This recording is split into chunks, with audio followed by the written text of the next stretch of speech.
আসসালামু আলাইকুম রহমতুল্লাহি ওয়া বারাকাতুহু। আলহামদুলিল্লাহ আলহামদুলিল্লাহ ওয়া কাফা ওয়া সালামুন আলা الذين اصطفى أما بعد فأعوذ بالله من الشيطان الرجيم بسم الله الرحمن الرحيم أفلا يتدبرون القرآن أم على قلوب أقفالها তারা কি কোরআন সম্পর্কে গভীর চিন্তা করে না, না তাদের অন্তর তালাবদ্ধ? আল কোরআন। আলহামদুলিল্লাহ, আল্লাহ পাকের আসসালামু আলাইকুম ওয়া রাহমাতুল্লাহ। শুকরিয়া আদায় করছি যে মহান রব্বুল আলামিন আমাদেরকে এক এক করে আজ আমাদেরকে এই পর্যন্ত নিয়ে এসেছেন। এর জন্য রব্বে কারিমের দরবারে শুকরিয়া আদায় করছি। আলহামদুলিল্লাহ। আলহামদুলিল্লাহ। ক্ষণস্থায়ী দুনিয়া, চিরস্থায়ী আখিরাত। ক্ষণস্থায়ী দুনিয়ায় দামি সময়, দামি কাজ, দামি উম্মত, সব দিক দিয়েই এখন আমরা রহমতের মধ্যে রয়েছি। হাজারো মানুষ এই সময়টার মধ্যেই ভিন্ন ভিন্ন গুনায় লিপ্ত রয়েছে। আল্লাহ আমাদেরকে হেফাজত করেছেন, আবারও শুকরিয়া আদায় করে আলহামদুলিল্লাহ।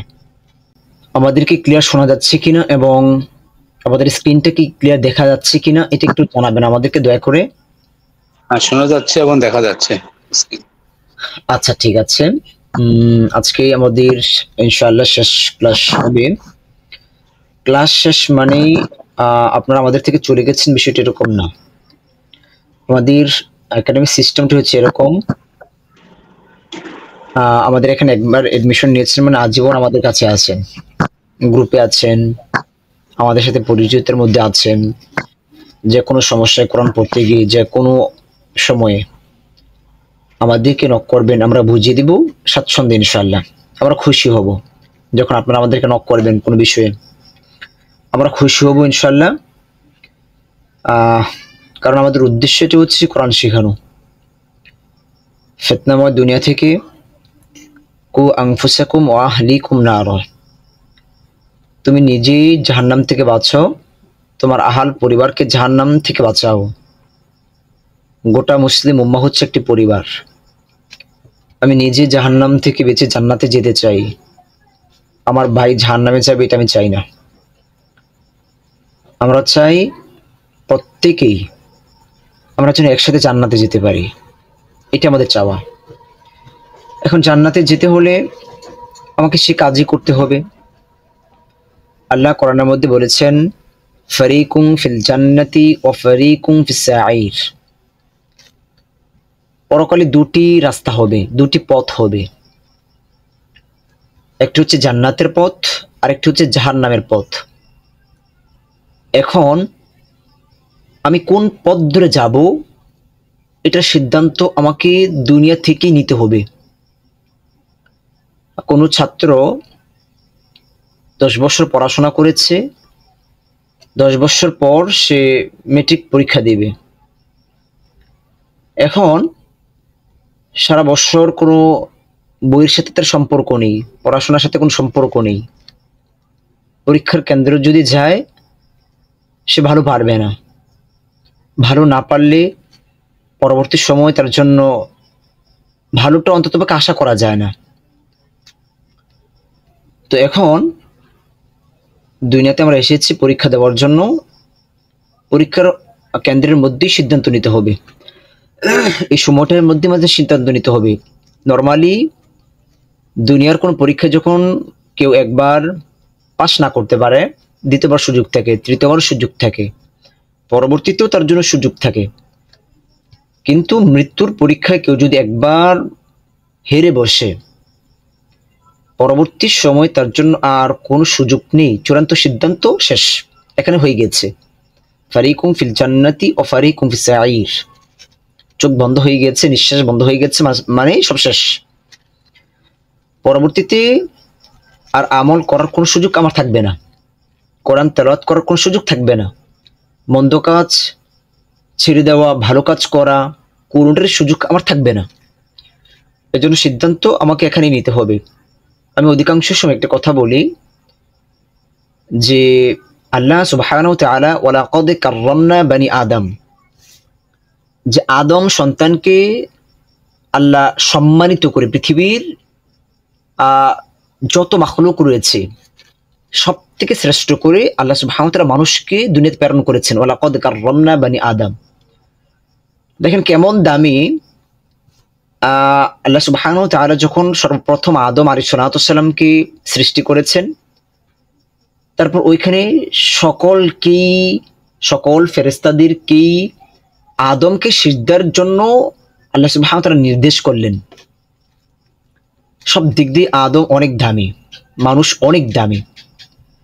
এখন একটা বিষয় আমরা কখনোই চিন্তা হয়তোবা করি না, হয়তোবা কেউ করতে পারি, কিন্তু মনে হয় অধিকাংশই আমরা করি না, যে কোনো জিনিস দামি হবার পেছনে কোনো না কোনো কারণ আছে। যে কোনো জিনিস এটা দামি হয়েছে মানে এটার পেছনে কোনো না কোনো কারণ অবশ্যই আছে, এমনিতেই কোনো জিনিস দামি হয় না। তো মানুষ আল্লাহ সুবহানাহু ওয়া তাআলা দামি করে পাঠিয়েছেন। অন্যান্য জীব থেকে মানুষ দামি হয়েছে, এটার একটা বড় কারণ আছে, অনেক কারণ আছে। তার মধ্যে একটা কারণ হচ্ছে যে দেখেন, মানুষ খাবার খায়, পশু খাবার খায়, মানুষ চোখে দেখে, পশু চোখে দেখে, মানুষ চলতে পারে, পশু চলতে পারে, মানুষ শোনে, পশু। সব দিক দিয়ে দেখবেন মানুষ ঘুমায়, পশু ঘুমায়। তো মোটামুটি ধরনের সব দিক দিয়ে মোটামুটি আলহামদুলিল্লাহ ঠিক আছে। কিন্তু একটা জিনিস যেটা মানুষ এবং পশুর মধ্যে পার্থক্য, সেটা হচ্ছে বিবেক, আমাদের মস্তিষ্ক। পশু বুঝে না, কোনটাকে করতে হবে, কোনটা বর্জন করতে হবে, ওই বুঝ তার মধ্যে নাই। এর জন্য দেখবেন একটা পশু অনেক জমি নষ্ট করেছে, আপনি তাকে এনে যত মার দেন, যত আঘাতই করেন না কেন, কিছুক্ষণ পর ছেড়ে দিলে দেখবেন যে আবার সেই বুঝবে না। কিন্তু মানুষকে আল্লাহ সুবহানাহু ওয়া তাআলা এই বুঝটা দিয়েছে, এর জন্য মানুষ অনেক দামি। তো এখন আমরা দুনিয়াতে দামি, তারপরেও যদি আমরা মনে করি যে আল্লাহ আমাকে হেদায়েত দিচ্ছে না, আমি অন্যায় করছি, আমার অপরাধটা কোথায়, না, এটা ভুল। আল্লাহ হেদায়েত দেন, আল্লাহ হেদায়েতের মালিক। একটা কথা মনে রাখবেন, আল্লাহ অবশ্যই হেদায়েতের মালিক, কিন্তু হেদায়েত আল্লাহর কাছ থেকে আমাকে অর্জন করে নিতে হবে। যেরকম মনে করেন শিক্ষক, ছাত্র পরীক্ষা দিয়েছে, শিক্ষকের কাছে 100 মার্ক, 100 নাম্বার তার জন্য বরাদ্দ আছে। এখন এই 100 থেকে আপনি কতটা অর্জন করতে নিয়েছেন, শিক্ষক দিতে বাধ্য, নাম্বার দিতে শিক্ষক বাধ্য, আপনারটা আপনাকে দিবে। কিন্তু আপনি কতটুকু অর্জন করতে পেরেছেন, কেউ 50 পেয়েছে, কেউ 40 পেয়েছে, কেউ 60 পেয়েছে, কেউ 80 পেয়েছে, এটা আপনি কতটুকু অর্জন করে নিতে পেরেছেন। হ্যাঁ, আল্লাহ সবকিছুর মালিক, অবশ্যই মালিক আল্লাহ, রিজিকের মালিক আল্লাহ, হেদায়েতের মালিক আল্লাহ, কিন্তু আপনাকে সেটা অর্জন করে নিতে হবে। আমরা কিছুদিন আগেও একটি ক্লাসে মধ্যে আলোচনা করেছিলাম, কোরআনের যে বাংলা অনুবাদ ছিল ওইখানে তাফসীরের ক্লাসে, যে রিজিকের মালিক আল্লাহ, তাহলে আমাকে চেষ্টা করতে হবে কেন? হ্যাঁ, অবশ্যই চেষ্টা করতে হবে, কারণ সেটা আমাকে অর্জন করতে হবে। তো আল্লাহকে দোষারোপ করার এখন কোনো সুযোগ নেই যে আমি চুরি করছি, আমি নামাজ পড়ছি না, আমি অন্যায় পথে চলছি, আল্লাহ আমাকে হেদায়েত দিচ্ছে না, এজন্য না। আল্লাহ হেদায়েত অবশ্যই দিবি যদি আমি ওই পথে আমি চলি, ওই কাজ করি, হেদায়েতের কাজ করি।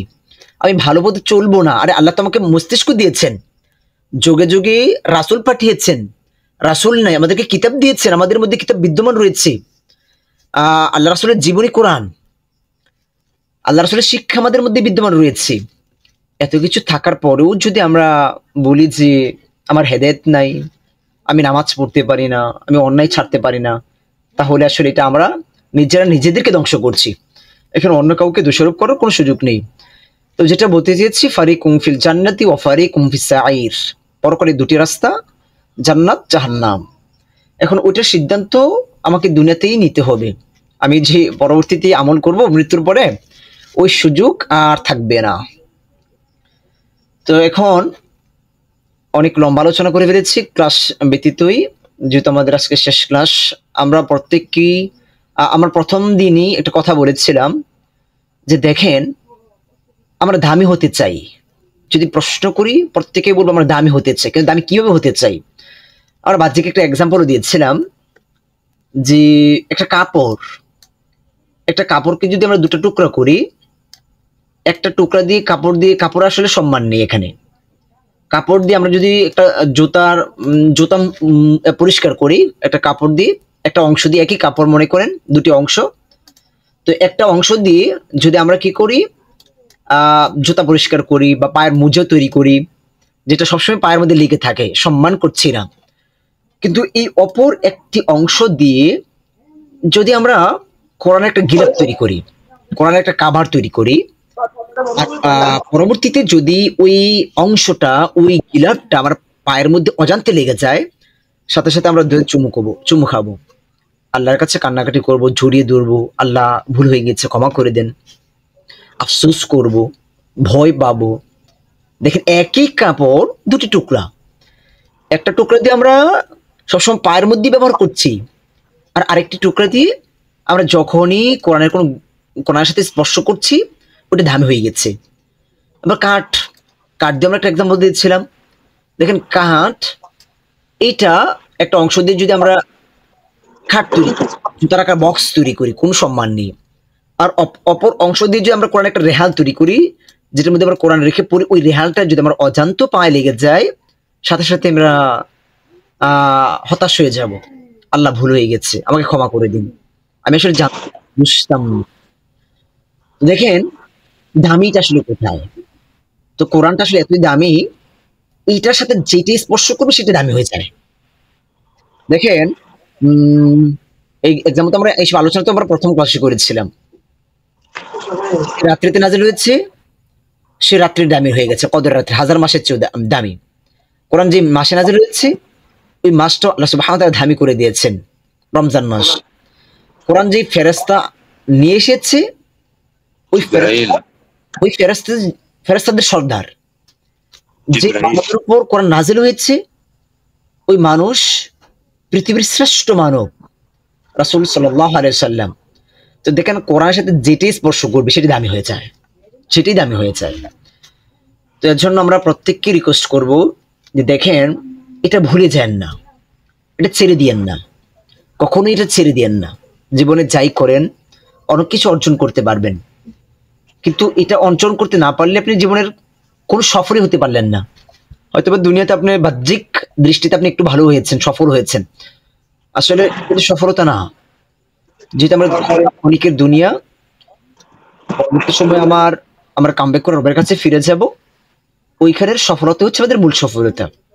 ওই সফলতার জন্য আমরা দুনিয়াতে যা কিছু করার আমরা করবো। দেখেন আমরা বলি নাই যে দুনিয়া করতে হবে না, হ্যাঁ দুনিয়ার প্রয়োজন, আমরা নিয়ত করব যে ওই সফলতার জন্য আমরা দুনিয়া করব। আমল করতে হলে আমাদের খাবারের প্রয়োজন আছে, আমল করতে হলে আমাদের খাবার প্রয়োজন আছে, শরীর সুস্থ রাখার প্রয়োজন আছে, আমাদের বাসস্থানের প্রয়োজন আছে, ঘুমের প্রয়োজন আছে। হ্যাঁ ওইগুলো করব, আমাদের নিয়ত থাকবে এরকম যে আমার আমলকে পরকালকে ভালো করার জন্য আমি রিজিক উপার্জন করব। দেখেন আল্লাহ তো স্পষ্ট কোরআনের মধ্যে বলেছেন যে তোমরা নামাজ আদায় করো, তারপর জমিনে ছড়িয়ে পড়ো, ফান্তাশিরু ফিল আরদ, নামাজের পর তোমরা কি করো, জমিনে ছড়িয়ে পড়ো, রিজিক উদ্ধার করো। হ্যাঁ আমাদের বেসিক মূল যে ইয়াগুলো রয়েছে, ইসলামের যে আমাদের মূল শিক্ষাগুলো রয়েছে, যে আমলগুলো রয়েছে, ওইগুলো ঠিক করে আমরা ওইগুলো করবো। এই জন্য আমরা বিশেষ করে আমি অনেক সময় একটা কথা বলতাম, মোমেন যা করে সব ইবাদত। মনে রাখবেন, মুমিন মুসলমান যা করে সব ইবাদত, যদি ইবাদতের মধ্য থেকে সে করতে পারে। আমরা খাবার খাবো, এটাও ইবাদত, আমরা ঘুমাবো, এটাও ইবাদত, আমরা রিজিক উপার্জন করবো, এটাও ইবাদত। এমনকি যদি আপনি ইসলামী শিক্ষা অনুযায়ী আপনি ওয়াশরুমে যান, আমি মনে করি সেটাও ইবাদত। মুসলিম মুমিন যা করবে সব ইবাদত, 24 ঘন্টা সে ইবাদতের মধ্যে থাকে, যদি সে আলোকে সে করতে পারে। তা আমরা জীবনকে এমন ভাবে সাজাবো যেন 24 ঘন্টায় আমার ইবাদতে গণ্য হয়। তো আপনাদের কাছে আমাদের একটাই রিকোয়েস্ট থাকবে, আর যাই করেন জীবন এটা ভুলে যায় না, শিখেছেন কষ্ট করে আরো ভালো করার চেষ্টা করবেন, দিনটাকে আরো ভালো করার চেষ্টা করবেন। আমরা তো তারপর আছি আপনাদের জন্য, আজীবন যতদিন আল্লাহ সুবহানাহু ওয়া তাআলা আমাদেরকে হায়াত দান করবেন, ততদিন পর্যন্ত যে কোনো সমস্যা আমাদেরকে নক করবেন, কল করবেন, ভাই এটা বুঝতে পারতেছি না, এখানে সমস্যা হচ্ছে, আপনাকে আমরা সময় দিব, আনন্দের সময় দিব, আমাদের কোনো বাধা নেই, আমরা খুশি হব ইনশাআল্লাহ, খুশি হব। কেন? আল্লাহ সুবহানাহু ওয়া তাআলা নিজেই কোরআনে বলেছেন, ফাসআলু আহলা যিকরি ইন কুনতুম লা তা'লামুন, যদি তোমরা না জানো, না বুঝো, তাহলে যারা জানে, যারা বুঝে তাদেরকে জিজ্ঞেস করো, এটা ইবাদত। না জানা এবং জিজ্ঞেস করা এটাও ইবাদত। এজন্য আমরা এখানে আনন্দিত হই, আমরা কষ্ট পাবো না। তো আপনাদের কাছে প্রথমে আমি রিকোয়েস্টটা করব যে যে কোনো সমস্যা আমাদেরকে নক করবেন, ইনশাল্লাহ আমরা আপনাদের পাশে আছি, কোনো সমস্যা নেই। আমাদের কোর্স শেষ মানেই যে আপনারা আমাদের থেকে দূরে চলে গেছেন, বিষয়টা এরকম না, আমাদের এখানে আছেন আজীবনের জন্য। আর আমাদের নতুন বেচ শুরু হবে ইনশাল্লাহ। আপনাদের কোনো পরিচিত বন্ধু বা আপনাদের সন্তানাদি, ভাই বোন কেউ যদি কোরআন শিখতে চায়, হয়তোবা আমরা আশা করি ইনশাল্লাহ যে আমাদের এখানে আপনারা 2 মাস কোর্স করে আপনাদের ইতিবাচক ধারণা হয়েছে একদম বেসিক থেকে। আমরা যে আপনারা প্রথমে কি পড়তে পারেন, এখানে এরকম আছেন যে আরবি হরফ চিনছেন না, এক সময় চিনতে পারতেন না, কিন্তু এখন মোটামুটি আলহামদুলিল্লাহ কোরআন পড়তে পারছেন, এখানে উপস্থিত আছেন। তো আলহামদুলিল্লাহ আশা করি যে মোটামুটি ইতিবাচক ধারণা হয়েছে আমাদের সম্পর্কে। তারপরও যদি মনে হয় যে এটা সকলের জন্য উপযুক্ত আমাদের কোর্সগুলো, তাহলে অন্যান্য ভাইদেরকে দাওয়াত দিবেন। আল্লাহ রাসূল সাল্লাল্লাহু আলাইহি সাল্লামের একটা হাদিস হচ্ছে যে কেউ যদি কোনো ভালো কাজে আহ্বান করে, তাহলে সে যদি ভালো কাজ করে, সেই কাজটি করে যে সওয়াব লাভ করবে, তার সম্পূর্ণ সওয়াব সেও লাভ করবে, শুধু ভালো কাজের দাওয়াত দেওয়ার জন্য। এবং যে কাজটা করেছে তার থেকে আমল কোনো কমতি করা হবে না। তো আপনি যদি কাউকে একটা দাওয়াত দেন, দাওয়াত দিয়ে নামাজে দাঁড় করে দেন, কোরআন তেলাওয়াতে বসিয়ে দেন, সে যতক্ষণ পর্যন্ত ইবাদত করবে ততক্ষণ পর্যন্ত যে সওয়াব লাভ করবে তার সমপরিমাণ সওয়াব আপনার আমলনামায় হবে। এমনকি আমি মনে করি যে সে যদি এই আমলটাকে সে পরবর্তীতে কন্টিনিউ করে, এখান থেকে তার জীবনে একটা পরিবর্তন এসে যায়, হেদায়েত এসে যায়, তাহলে জীবন তার যে আপনার একটা উসিলায় সে হেদায়েত লাভ করেছে। হেদায়েতের মালিক তো আল্লাহ, কিন্তু আপনার একটা উসিলায় সে ভালো কাজ করে, তার কাছে ভালো লেগেছে, হেদায়েত লাভ করেছে, সে আজীবন যত ইবাদত করবে আমি আশা করি ইনশাআল্লাহ তার একটা পার্সেন্টেজ আপনিও লাভ করবেন। তো এর জন্য আপনাদেরকে রিকোয়েস্ট করব, আপনারা নিজেরাও, আমরা প্রথম দিনই বলেছি যে খায়রুকুম মান তাআল্লামাল কুরআনা ওয়া আল্লামা, তোমাদের মধ্যে সর্বোত্তম ওই ব্যক্তি যে নিজে কোরআন শিখে এবং অপরকে শিক্ষা দেয়। আপনারা এখন শিখেছেন, আপনাদের জায়গা থেকে প্রত্যেকে কোরআনের একজন শিক্ষক হয়ে যাবেন, যার যে জায়গা থেকে। যেরকম আমাদের এখানে আছে একজন আপু আছে, নাম হচ্ছে জেরিন আপু, উপস্থিত আছে নাই? জেরিন আপুর একটা স্টুডেন্ট আছে, উনি আমাদের গত বেচের এই বেচে আমাদের সাথে রেগুলার ক্লাস করেছে। উনি মোটামুটি ভালো কিছু স্টুডেন্ট আছে, বাচ্চা। তো উনি মাঝে মাঝে কল করে করে আমাকে বয়স শোনাতে পারতাম, হয়তো আমি কোনটা যে আইডি নাম্বার মনে নেই। অনেক সময় কল করে করে ওনার স্টুডেন্টদেরকে দিয়ে আমাকে তেলাওয়াত শোনায়, অনেক সুন্দর, মাশাআল্লাহ অনেক সুন্দর, বেসিক থেকে একদম আরবি হরফ থেকে শুরু করে আমাদের যে ফাইলগুলো আছে প্রত্যেকটা ফাইল উনি ডকুমেন্ট গুলো প্রিন্ট করে নিয়েছে। তো এগুলো দিয়েই উনি পড়াচ্ছে, ওনার ভালো মোটামুটি ভালো কয়েকটা বাচ্চাকে পড়াচ্ছে। ওদের তেলাওয়াত বিশ্বাস করবেন আমি এখানে শোনাতে পারতাম। হোয়াটসঅ্যাপে আইডি নাম্বারটা মনে নেই, নাম্বার কত নাম্বার জানি লাস্টে। ওনার স্টুডেন্টরা মাঝে মাঝে আমাকে তেলাওয়াত শোনায়, উনি কল করে করে ভাই ফ্রি আছেন, ফ্রি থাকলে ওনার স্টুডেন্টরা আমার তেলাওয়াত শোনায়, অনেক সুন্দর। তো আপনারাও আপনাদের জায়গা থেকে কোন একজন টিচার হয়ে যাবেন, আপনাদের সন্তান আছে বা আশেপাশে বাচ্চারা আছে শিখতে চাইবে না, আপনি তাদেরকে বুঝিয়ে বুঝিয়ে শিখাবেন। আপনার যে কোয়ালিক আছে, কর্মক্ষেত্রে বন্ধুরা আছে, তাদেরকে আপনি বুঝিয়ে বুঝিয়ে ভাই আরবি একটা শিখেন, বুঝিয়ে বুঝিয়ে ভাই কোরআন অনেক সহজ, বুঝাবেন তাদেরকে যে কোরআন অনেক সহজ। কিভাবে সহজ আপনি দেখেন, কিভাবে সহজ যে আপনি একটা আরবি হরফ শেখার পরে একটা হরফ দিয়ে আপনি তাকে জবর জের পেশ দিয়ে বুঝান, জবর মানে আকার, জের মানে রস্বীকার, পেশ মানে রোজসুকার, এভাবে আপনি বুঝান। আপনি 2-3টা দিন বুঝান, দেখবেন সে বুঝে যাবে আসলে কোরআন কতটা সহজ। এইভাবে আপনি আপনার জায়গা থেকে শিখান প্রত্যেকেই, তারপর দেখা গেছে আপনার নিজেরও ভালো হবে, আপনার আবার হাদিসের একটি অংশ আপনার আমল হয়ে গেল, অন্য কাউকে শিখিয়েছেন, কোরআনের প্রচারক হিসেবে আপনি গণ্য হয়ে যাবেন, আল্লাহর কাছে হয়তো বা এই উসিলায় আপনি নাজাত পেতে পারেন।